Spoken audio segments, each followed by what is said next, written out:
Desde los primeros años de vida, fuiste sistemáticamente instruido para acatar órdenes, para mantener una conducta dócil y, fundamentalmente, para evitar el cuestionamiento de la autoridad.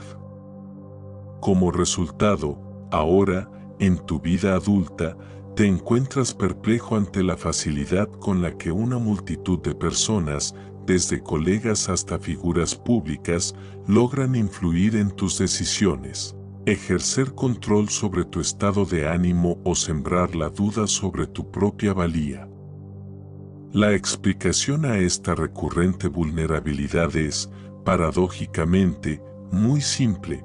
Tu desarrollo mental se centró en la memorización de las directrices impuestas por el colectivo, en lugar de en el dominio del pensamiento independiente. Te inculcaron que la rectitud moral es ser bueno, que la humildad es la cúspide de la virtud y que el autosacrificio por otros es un deber ineludible. El problema radical es que cada vez que usted obedeció estas normas sociales, se erosionó un poco más su propia fortaleza. Esto se debe a que tales preceptos no fueron formulados con la intención de fomentar su crecimiento o empoderamiento, sino que fueron diseñados con una precisión quirúrgica para el único propósito de mantenerlo bajo control. Existe una faceta de Nietzsche que la cultura popular ignora. No nos referimos al Nietzsche de las citas motivacionales triviales que se encuentran en redes, sino al Nietzsche más sombrío y esencialmente práctico, el pensador cuya obra está dedicada a enseñarle cómo identificar la manipulación, cómo desmantelar toda falsa autoridad y, sobre todo, cómo construir una mente impenetrable a prueba de cualquier influencia externa. Este filósofo no se interesa en proporcionarle consuelo ni palabras vacías, su única oferta es una herramienta, el martillo. Y a partir de este momento, aprenderá a empuñarlo con absoluta determinación. Hoy, usted asimilará los principios fundamentales que transforman un espíritu en una entidad verdaderamente libre y, por consiguiente, imposible de ser controlada. Está a punto de descubrir la arquitectura profunda por la cual la moralidad que le fue inculcada opera como una sofisticada técnica de dominación. Comprenderá de manera inequívoca cómo reconocer a los manipuladores en su entorno y comenzará a forjar una fortaleza mental que nadie, bajo ninguna circunstancia, podrá doblegar. Si su deseo es continuar siendo una simple pieza en el juego de terceros, es momento de detenerse. Pero si está preparado para aprender a jugar su propio juego, le instamos a seguir, porque lo que está a punto de presenciar tiene el poder de destruir su obediencia programada.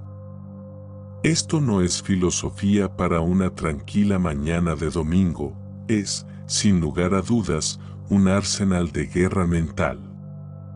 Se le ha insistido en que ser bueno es la única vía correcta, que la benevolencia es una cualidad de valor universal y que el acto de asistir a otros sin expectativa de reciprocidad lo inviste de nobleza. Es altamente probable que usted jamás haya sometido estas ideas a un cuestionamiento serio. ¿Y por qué lo haría?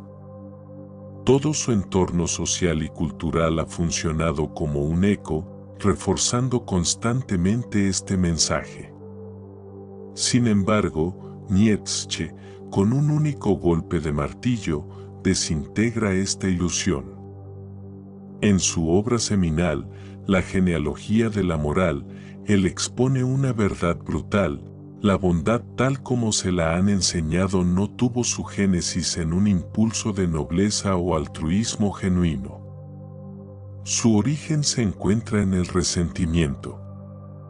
Fue una invención estratégica, formulada por los débiles, lo que él denominó la moral de esclavos, y concebida como un arma psicológica extremadamente efectiva dirigida contra los fuertes, la moral de señores.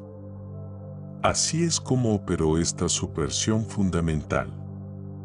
Ante su incapacidad intrínseca de competir en el terreno de la fuerza vital, los débiles orquestaron la transvaloración de todos los valores. Crearon, por ende, una contramoral donde el concepto de bueno fue radicalmente redefinido.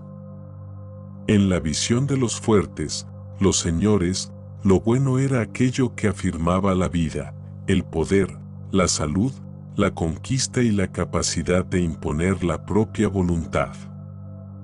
Los débiles, sin embargo, invirtieron el signo, llamaron malo a todo lo que era inherentemente fuerte y vigoroso. Y elevaron a la categoría de bueno a todo lo que manifestaba su propia carencia, la humildad, la compasión, la autonegación y el autosacrificio. Estas supuestas virtudes no son más que estrategias de los impotentes cuyo objetivo es nivelar y derribar a aquellos individuos que, por su naturaleza, se encuentran por encima de ellos. La genialidad de esta técnica reside en que funciona sin necesidad de conflicto físico. Si el rebaño logra convencerle de que el despliegue de su fuerza es un acto egoísta, de que la autoafirmación es un pecado de arrogancia y de que la búsqueda activa de su propio poder es moralmente incorrecta, usted queda automáticamente neutralizado. Han logrado que se ate sus propias cadenas, convenciéndole de que debilitarse activamente es un acto virtuoso. Esta es la esencia de la psicología del control. Cada vez que una persona le interpela con frases como «deberías ser más humilde» o «tienes la obligación de sacrificarte», lo que está comunicando realmente es «tu despliegue de fuerza me resulta incómodo». Reduce tu potencia vital para que mi propia debilidad se sienta menos amenazada. Cuando consiguen que usted experimente culpa por negarse a sacrificarse, están utilizando la moral que le fue implantada como una palanca efectiva para manipular sus acciones. La culpa es, de hecho, el arma predilecta del débil. Si usted opta por no ayudar, es catalogado de egoísta. Si no comparte sus recursos, es juzgado como cruel. Si prioriza sus objetivos, se le acusa de inmoral. Sin embargo, el espíritu libre rechaza categóricamente caer en esta trampa. Nietzsche no promueve la crueldad o la indiferencia. Su instrucción es que usted no debe aceptar valores ajenos sin someterlos a un cuestionamiento riguroso. Le exige que cree sus propios valores, basando su código de conducta exclusivamente en aquello que lo fortalece y expande, en lugar de aquello que lo debilita con el único fin de complacer al rebaño. Basta con examinar la historia para encontrar el verdadero patrón de la fuerza. Alejandro Magno no conquistó territorios siendo humilde. Julio César no forjó un imperio al anteponer el altruismo. Napoleón no transformó la faz de Europa actuando con modestia. Estos individuos trascendentes operaron desde una posición de independencia moral absoluta, crearon sus propios códigos de conducta.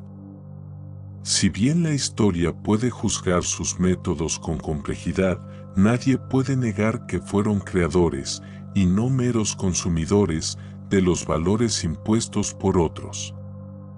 No se trata de imitar sus acciones específicas, sino de replicar su feroz autonomía moral. Ellos jamás solicitaron permiso ni consultaron al rebaño sobre lo que debían hacer. Simplemente, decidieron. Este nivel de autodeterminación es el modelo que usted debe adoptar. Por lo tanto, este es su primer comando de acción.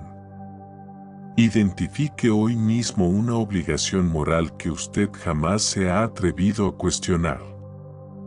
Podría ser ayudar a alguien que evidentemente solo lo utiliza, asistir a eventos sociales que detesta por compromiso, o sacrificar su tiempo vital por personas que consistentemente demuestran no valorarlo. Una vez identificada, pregúntese con brutal honestidad, ¿esta acción me fortalece o me debilita? ¿Y quién se beneficia realmente de mi obediencia? Si la respuesta es que lo debilita y solo beneficia a terceros que jamás harían lo mismo por usted, ha descubierto una cadena. Ahora, empuñe el martillo de Nietzsche y rómpala. La sociedad, en su funcionamiento más crudo, se bifurca en dos categorías esenciales de individuos, los pastores y el rebaño. Los pastores son aquellos sujetos que han descifrado cabalmente la mecánica de la manipulación y la emplean de manera intencional y consciente para sus propios fines. El rebaño, en contraste, está compuesto por aquellos que simplemente acatan y obedecen sin molestarse en formular una sola pregunta crítica. La abrumadora mayoría de las personas transcurre su existencia en el rol del rebaño, sin siquiera percatarse de que su trayectoria está siendo constantemente dirigida y controlada. La enseñanza de Nietzsche es crucial en este punto. Él le dota de la visión necesaria para reconocer a estos pastores. Los signos que los delatan son nítidos y evidentes, pero solo cuando se sabe con exactitud qué buscar. El primer indicio que delata al pastor es el apelo a la piedad. El manipulador exhibe ante usted un sufrimiento, ya sea genuino o, con frecuencia, fabricado, con la expectativa de que su compasión programada, parte de la moral del rebaño, lo obligue a actuar. Escuchará frases como, si no me brindas tu ayuda, voy a sufrir enormemente, o después de todo lo que he hecho por ti. Este es el lenguaje de quien carece de argumentos legítimos y recurre únicamente a la culpa emocional y la obligación moral. Soy tu familia, tienes la obligación. El segundo signo es la creación activa de culpa. El pastor requiere que usted se sienta mal consigo mismo, porque una persona embargada por la culpa es intrínsecamente fácil de dominar. Buscarán que se sienta culpable por sus logros, por el uso que da a su tiempo libre, por establecer límites claros o por simplemente decir no. La culpa es la herramienta más eficaz de la manipulación, ya que logra que usted actúe voluntariamente en contra de su propio interés o bienestar. El tercer signo que revela la estrategia del pastor es la utilización del miedo. Su objetivo es simple, inyectar la amenaza de una consecuencia negativa inminente para paralizar su capacidad de pensamiento crítico. Escuchará advertencias como, si no actúas de esta manera, ocurrirá algo terrible, si te atreves a cuestionar esto, serás inmediatamente rechazado, o si no cumples las reglas, serás severamente castigado. El miedo es un potente desactivador intelectual. Un cerebro que opera bajo la amenaza está programado para la obediencia, no para la reflexión. Un cerebro asustado es un cerebro dócil. El cuarto y último signo es la promesa de una recompensa futura.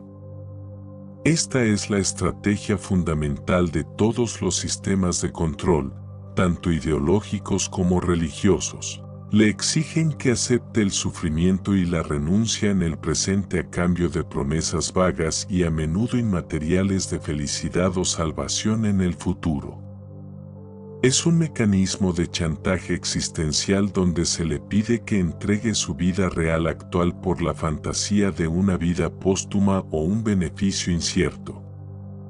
Ahora, preste máxima atención a la técnica nietzscheana para desmantelar cualquier intento de manipulación. Este método es de una sencillez engañosa, pero de un impacto devastador.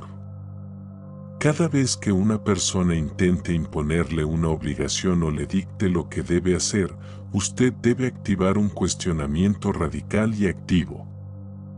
Pregúntese inmediatamente y sin reservas, ¿quién se beneficia realmente con mi obediencia a esta acción? ¿Esta acción me fortalece o, por el contrario, me debilita? ¿Y estoy ejecutando una elección genuina o estoy siendo condicionado a creer que no tengo alternativa? La psicología del poder revela un dato fascinante: los manipuladores desarrollan una aversión profunda hacia aquellos individuos que ejercitan el pensamiento autónomo. Esto se debe a que una persona que piensa por sí misma no puede ser sometida mediante frases hechas, no puede ser inculpada si no acepta el sistema moral del manipulador, y es inmune al chantaje si no comparte su marco de valores.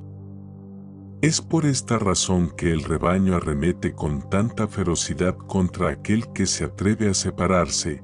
El ataque no es por el bienestar del desertor, sino porque su libertad se convierte en una evidencia tangible y molesta de la esclavitud en la que viven los demás.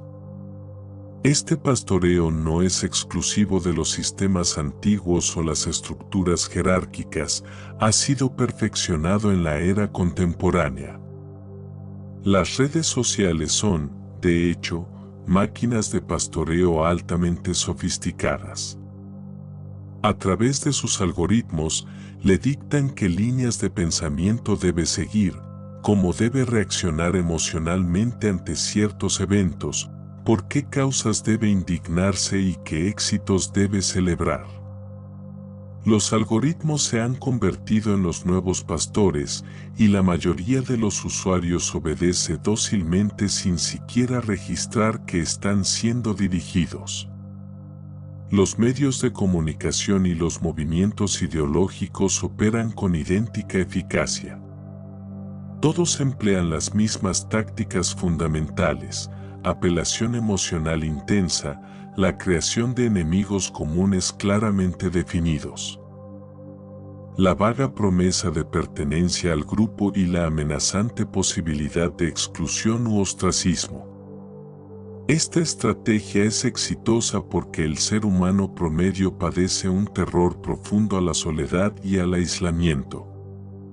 Ante el abrumador miedo a ser marginado, la mayoría prefiere activamente ser pastoreada. Prefieren la comodidad y la aparente seguridad de tener un pastor antes que asumir la responsabilidad y la incomodidad de pensar por sí mismos. Esta elección, si bien es cómoda y segura en lo inmediato, representa la muerte lenta del espíritu.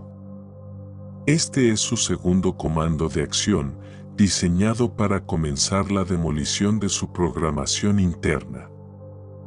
Durante los próximos días, adopte una vigilancia activa, observe cuántas veces, en interacciones cotidianas, alguien intenta inducirle culpa por acciones que objetivamente no dañan a terceros. Preste una atención forense a frases que denotan control social y conformidad, como: deberías hacer esto, tienes que comportarte así, todo el mundo piensa esto, es lo normal, o así se hacen las cosas.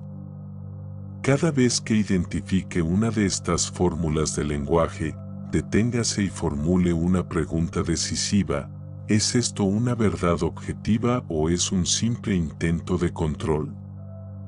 Al empezar a percibir estos hilos de manipulación y al notar cuán elevadas son las decisiones diarias que no son verdaderamente suyas, estará listo para el paso más crucial: la destrucción de las cadenas que usted mismo ha forjado en su interior. El espíritu libre, para alcanzar su máxima potencia, no solo desconfía de las influencias externas, sino que ejerce una desconfianza radical sobre sí mismo. La razón es crucial: las cadenas más peligrosas no son aquellas que otros le imponen, sino las que usted mismo construyó y que ahora defiende activamente como si fuesen su propia identidad. Sus convicciones más arraigadas, sus certezas inamovibles y sus creencias pueden haberse transformado en las prisiones más seguras. Nietzsche se refiere a este proceso como la transvaloración de todos los valores, pero aplicado de forma interna. No se trata simplemente de rechazar el sistema moral del rebaño, el desafío real radica en someter a un examen brutal sus propias creencias. La pregunta fundamental que debe plantearse es, ¿por qué sostengo esta creencia? ¿Es genuinamente mía, o simplemente la adopté y la repetí porque todo mi entorno social la validaba? Es en este punto donde reside el verdadero enemigo interno. Sus propias ideas pueden convertirse en fortalezas que lo encarcelan, y lo peor es que el ego, al fusionarse con estas ideas, lo obliga a defenderlas a toda costa. Cuestionar una creencia central se siente, dolorosamente, como cuestionarse a sí mismo. Por ello, la mayoría de la gente prefiere sostener sus cadenas antes que enfrentar el dolor inherente al examinarlas. Aquí reside una verdad incómoda y absoluta: si usted no es capaz de someter una creencia a un cuestionamiento riguroso y honesto, esa creencia es su dueña. Usted no la posee, es usted el esclavo de esa idea, y un esclavo de sus propias ideas es la figura más lamentable, pues vive encadenado sin siquiera saberlo. Para liberar su mente, el método de desconstrucción que propone Nietzsche es implacable en su sencillez. Para cada convicción que usted mantiene, especialmente aquellas que defiende con mayor fervor y pasión, formule estas preguntas sin piedad. ¿Por qué creo esto con tanta firmeza? ¿Cuál es el verdadero origen o la fuente de esta idea? ¿Quién obtiene un beneficio directo si yo continúo creyendo en esto? ¿Qué evidencia fáctica poseo realmente para sostenerla? Y, fundamentalmente, ¿estoy dispuesto a cambiar de opinión si encuentro evidencia que la contradiga? Si le resulta imposible responder a estas preguntas, o si la mera formulación de las mismas le genera una profunda incomodidad o dolor, ha localizado inequívocamente una cadena. Y las cadenas, según la filosofía del martillo, no deben ser adornadas ni racionalizadas, deben ser rotas. Llegamos a la peligrosa trampa de la identidad. La mayoría de las personas tejen su sentido del yo y su valía personal en torno a sus opiniones más firmes. Se definen a sí mismos con afirmaciones como: soy alguien que cree en X o pertenezco al grupo que defiende Y. El resultado directo de esta fusión es que cualquier crítica dirigida a esa opinión se percibe inmediatamente como un ataque personal a su ser. Esto genera un ego rígido. Y un ego rígido es, por naturaleza, predecible y altamente manipulable, ya que presenta puntos de presión claramente definidos. Los pastores y manipuladores solo necesitan blandir la amenaza contra esa identidad autoimpuesta para conseguir control sobre usted.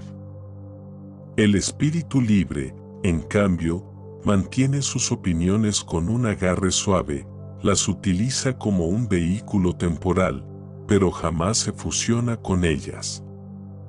Está dispuesto a destruir cualquier idea si al hacerlo se fortalece. No teme la contradicción, porque ha comprendido que sus pensamientos son herramientas, nunca tatuajes inamovibles que definan su esencia. Observe la figura de Sócrates como el epítome de este espíritu libre. Él recorría Atenas, dedicándose a la tarea de cuestionarlo absolutamente todo, no por un deseo nihilista de destruir, sino por la imperiosa necesidad de separar la ilusión de la verdad fundamental. Su existencia fue profundamente odiada por el público, ¿La razón? Sócrates demostró que sus tan preciadas certezas y convicciones no eran más que repeticiones vacías y automáticas, carentes de un fundamento lógico propio. Fue condenado a muerte precisamente por esta amenaza. El pueblo prefirió ejecutarlo antes que soportar el dolor y la incomodidad de examinar sus propias creencias. Esto revela la verdadera naturaleza de la amenaza que representa un espíritu genuinamente libre. No es que tenga la intención de atacarle, sino que su simple existencia y su modo de vida cuestionan de forma inherente su conformidad, y esa disidencia se vuelve intolerable para la moral y la estabilidad del rebaño. Este es su tercer comando de acción, y es una tarea dolorosa, pero indispensable. Elija una creencia propia, preferiblemente aquella que usted defienda con mayor pasión. Puede ser una convicción política, religiosa, filosófica, sobre sus relaciones personales o incluso sobre su propia identidad. Su misión ahora es intentar destruirla activamente. Busque deliberadamente los argumentos más sólidos y mejor fundamentados que operan en su contra. Sitúese mentalmente en la posición opuesta a la suya. Encuentre evidencia, datos o lógica que contradigan su postura. Si, a pesar de este asalto intelectual, logra aniquilar esa creencia, la conclusión es que nunca fue verdaderamente suya, era, simplemente, una programación heredada.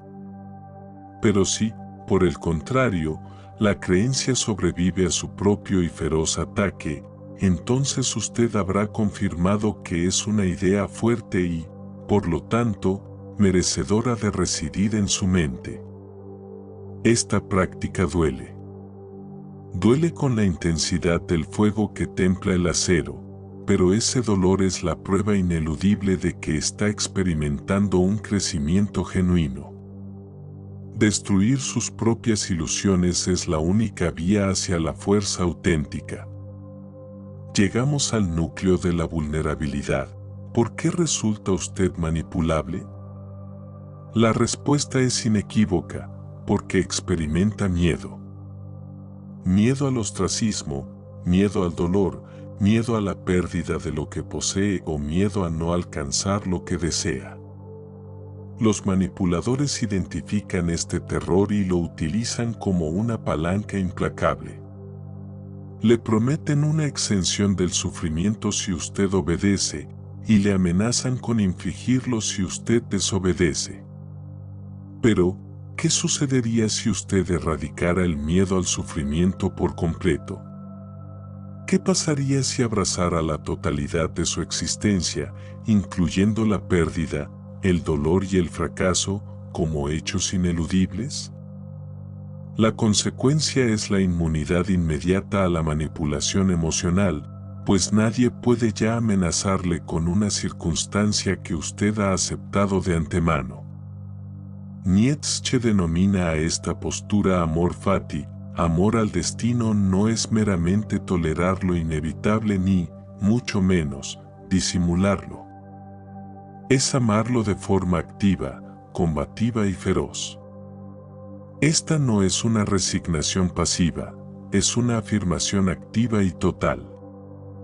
Es mirar la totalidad de su vida, con todo su dolor y sus heridas, y declarar, esto es intrínsecamente mío. Lo asumo, lo afirmo. Y si me fuera dado vivirlo eternamente una y otra vez, lo elegiría exactamente así, sin alterar el más mínimo detalle. La psicología que sustenta esta inmunidad es de una claridad meridiana. Un individuo que ha trascendido el temor a la pérdida, que no tiene nada que proteger o que temer que le sea arrebatado, se vuelve inherentemente incontrolable por medio de amenazas. Quien ha contemplado y asumido la posibilidad del peor escenario concebible ya no es vulnerable al chantaje. Esta es la verdadera libertad, no reside en la ausencia de problemas o adversidades en la vida, sino en la erradicación del miedo a que dichos problemas ocurran. Para ilustrar la aplicación brutal de esta filosofía, observe ejemplos históricos. Epicteto, uno de los grandes filósofos estoicos, nació en la esclavitud. Existe el relato de que su propio amo le rompió deliberadamente la pierna como un acto de crueldad. A pesar de este sufrimiento físico y la ignominia de su condición, Epicteto se elevó para convertirse en una de las mentes más libres de la historia. ¿Cómo fue esto posible? Porque comprendió que el santuario de su mente era absolutamente inviolable. Sus captores podían ejercer control sobre su cuerpo, podían infligirle dolor y tortura, pero eran incapaces de doblegar su espíritu o su voluntad interna.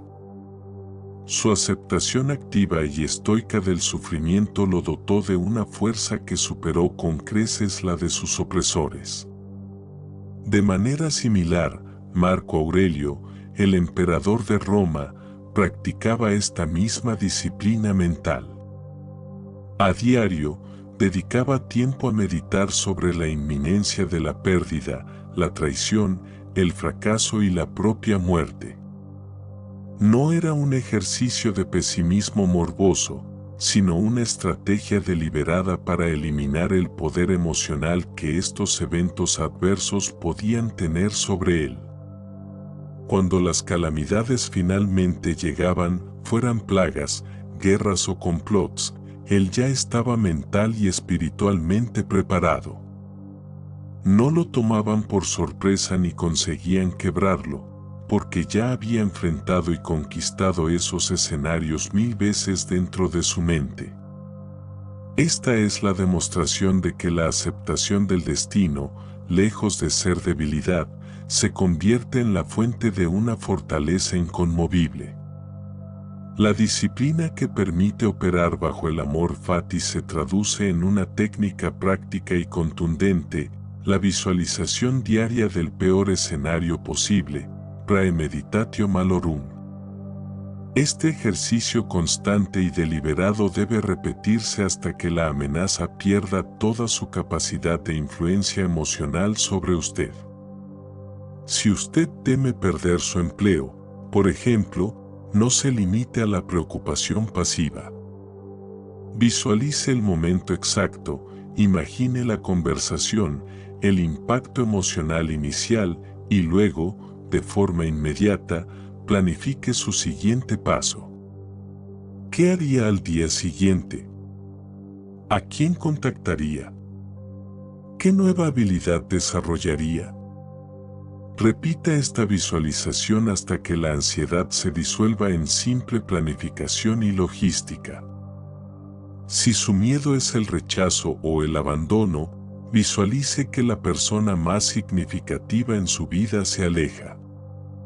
Luego, plantéese la pregunta crucial: ¿sobreviviría a esto y cómo? La respuesta siempre será un rotundo sí, porque la realidad del sufrimiento es invariablemente menos intensa que el terror amplificado que habita en su imaginación. Su mente, en un intento evolutivo por protegerlo, magnifica el miedo, pero esta protección, al paralizarlo, se convierte en su prisión. Lo hace vulnerable a cualquier factor externo que amenace su comodidad. El amor fati actúa como un destructor de esta vulnerabilidad. Al aceptar que el sufrimiento es una certeza de la existencia, que la pérdida es una parte ineludible de la vida y que el dolor es el precio mismo de estar vivo, usted deja de huir. Y aquel que deja de huir, automáticamente, deja de ser una presa. Los manipuladores buscan individuos que se consumen en la huida del dolor, personas que están dispuestas a pagar cualquier precio, a traicionar cualquier principio o a ejecutar cualquier acción con tal de evitar la incomodidad inmediata. Estos individuos son, para Nietzsche, simple ganado. Pero aquel que ha abrazado el sufrimiento, convirtiéndolo en parte integral de su forja personal y en combustible inagotable para su fuerza, es un ser que no puede ser ni comprado ni intimidado. Este es su cuarto comando de acción y es una tarea de introspección brutalmente honesta. Tome el tiempo necesario para listar sus 3 miedos más profundos, aquellos escenarios que genuinamente lo paralizan o lo aterrorizan.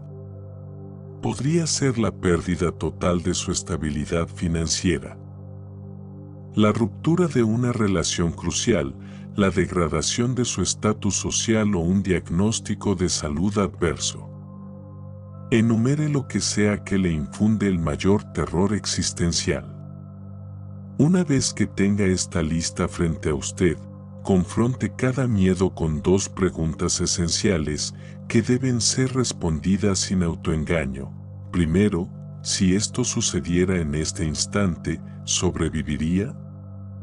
La respuesta, si es honesta, siempre será sí, pues la supervivencia es un instinto primario. Segundo, y más profundamente, ¿cómo podría utilizar incluso este escenario para fortalecer mi carácter, mi ingenio o mi voluntad? ¿Qué nueva habilidad desarrollaría forzosamente? ¿Qué debilidad se vería obligado a superar? Al responder estas preguntas con rigor, usted ejecuta el acto de despojarse del poder de control que sus miedos ejercen sobre usted. Cuando el miedo pierde su capacidad de parálisis, los manipuladores se quedan sin herramientas para ejercer influencia. Usted se vuelve, progresivamente, incontrolable. Llegamos a la plaga de la modernidad, la adicción a la aprobación. ¿Por qué se encuentra realizando actividades que detesta? ¿Por qué asiste a reuniones que lo agotan mentalmente? ¿Por qué mantiene relaciones que consistentemente minan su energía?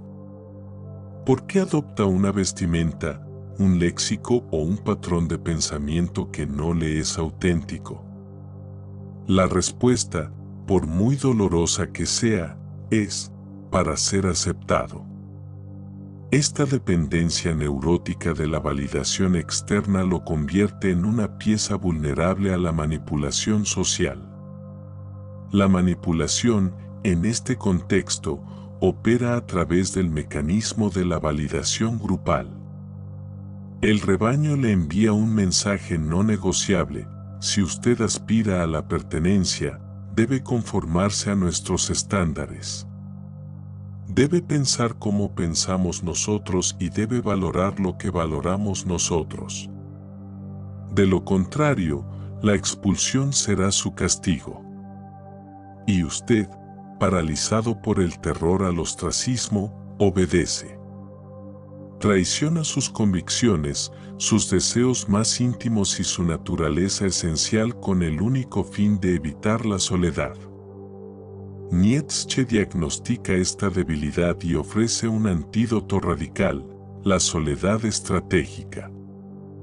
Él no sugiere que se convierta en un ermitaño misántropo, su instrucción es que busque intencionalmente un aislamiento temporal para iniciar una desintoxicación del rebaño, un periodo necesario para recordar quién es usted en ausencia de las máscaras sociales que utiliza para complacer a los demás.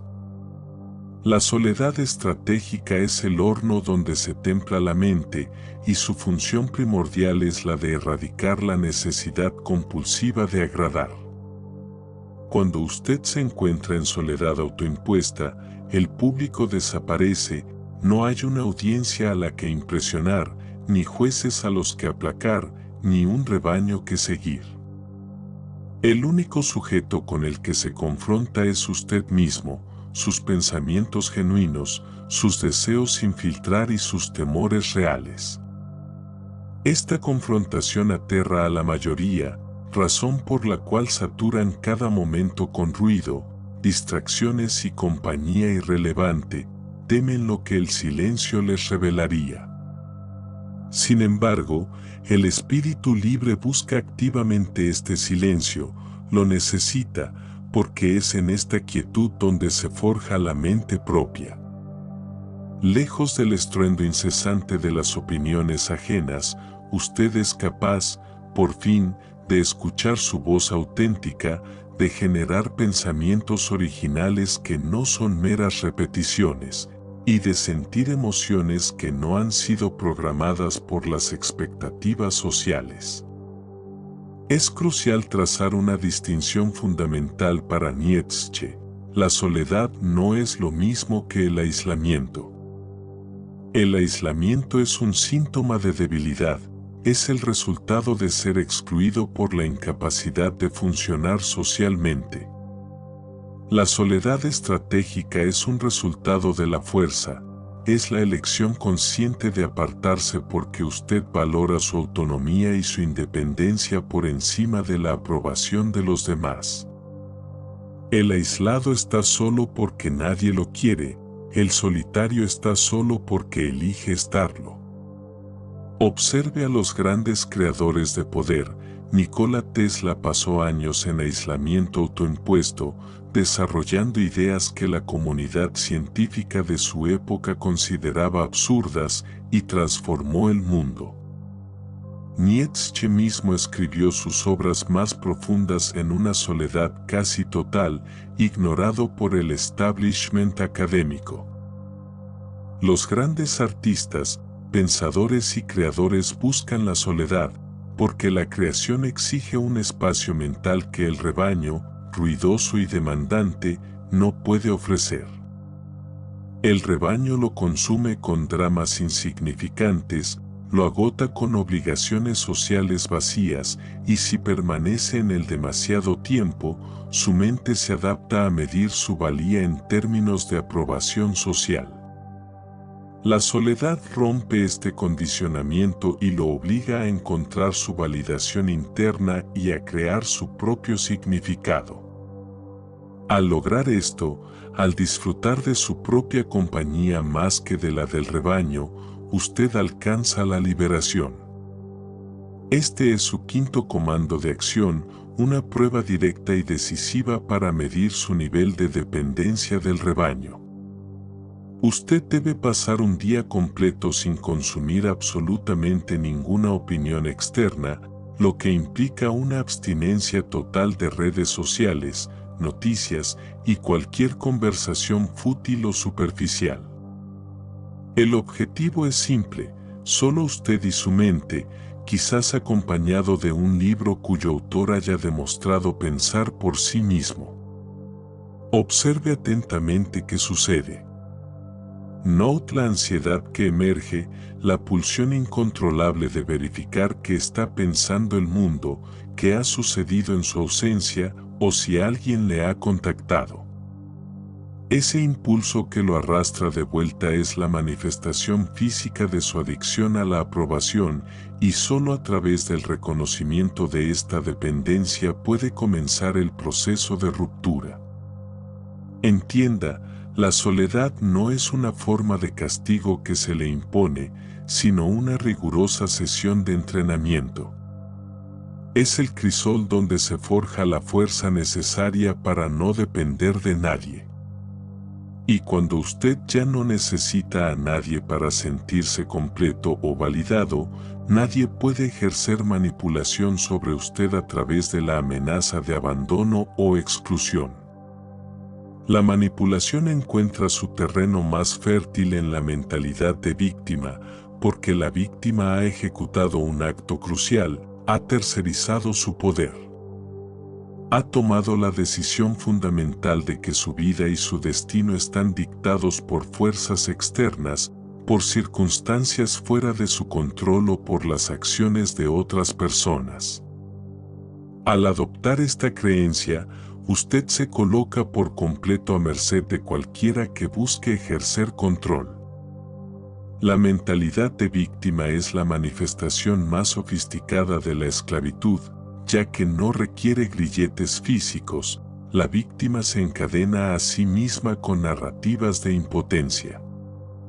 Frases como no puedo cambiar porque mi pasado me define, no puedo crecer porque la sociedad me oprime o no puedo mejorar porque otros tienen ventajas que yo no tengo no son más que una renuncia activa al poder. En esencia, están declarando, mi vida ya no me pertenece. Esta mentalidad es perversa porque resulta seductora. La identidad de víctima lo libera de la responsabilidad. Si usted es la víctima, entonces sus fracasos no son su culpa, su mediocridad no es su responsabilidad y su infelicidad es el resultado directo de una injusticia externa, no de sus propias decisiones. Es un estado cómodo y seguro, pero absolutamente debilitante. Nietzsche ofrece el antídoto radical a esta dolencia, la voluntad de potencia, will zur Macht. Este no es el poder ejercido sobre terceros, sino la fuerza indomable ejercida sobre uno mismo. Es el impulso vital que impele al ser a la autosuperación, al crecimiento constante y a la conquista de las propias limitaciones internas. La voluntad de potencia posee una característica fundamental: transforma el sufrimiento en combustible. Nietzsche lo inmortalizó con la frase, lo que no me mata me fortalece. Sin embargo, esta idea es malinterpretada si se ve como un proceso automático. Significa que usted tiene la capacidad de elegir utilizar el sufrimiento como un yunque de forja. Usted elige convertir cada obstáculo en una sesión de entrenamiento, cada traición en una lección vital y cada fracaso en información valiosa para una mejora futura. La mentalidad del conquistador, nutrida por la voluntad de potencia, opera bajo un principio distinto. Las personas fuertes conciben los obstáculos como un gimnasio para el espíritu, no como una injusticia cósmica. Cuando encuentran resistencia, su pregunta no es ¿por qué me sucede esto a mí?, sino ¿cómo puedo utilizar esta adversidad para volverme exponencialmente más fuerte? Esta simple divergencia en la perspectiva mental es lo que separa al individuo que crece de aquel que se estanca. El propio Nietzsche es la prueba. A pesar de sufrir migrañas debilitantes, problemas crónicos de salud e intenso aislamiento, no escribió a pesar del sufrimiento, sino a través de él. Él empleó su dolor como material de forja para sus ideas, obligándolo a meditar más profundamente sobre el significado de afirmar la existencia en sus términos más duros. Esta es la esencia del creador en contraste con la víctima. Aquí se encuentra, no obstante, una trampa sutil: la compasión. La estructura social le enseña que, al sufrir, usted debe buscar la compasión y, ante el dolor ajeno, debe ofrecerla. Superficialmente, esto parece un acto de nobleza. Sin embargo, Nietzsche revela el veneno oculto. Aceptar compasión es, intrínsecamente, aceptar y validar su propia debilidad. Es permitir que otros lo perciban como un ser que requiere ser rescatado o consolado. Cada vez que usted adopta este rol, su espíritu se debilita. El espíritu fuerte rechaza la compasión no por crueldad, sino porque se niega categóricamente a ser visto como un objeto de piedad o a adoptar la identidad de víctima. Prefiere enfrentar el sufrimiento erguido que ser consolado de rodillas.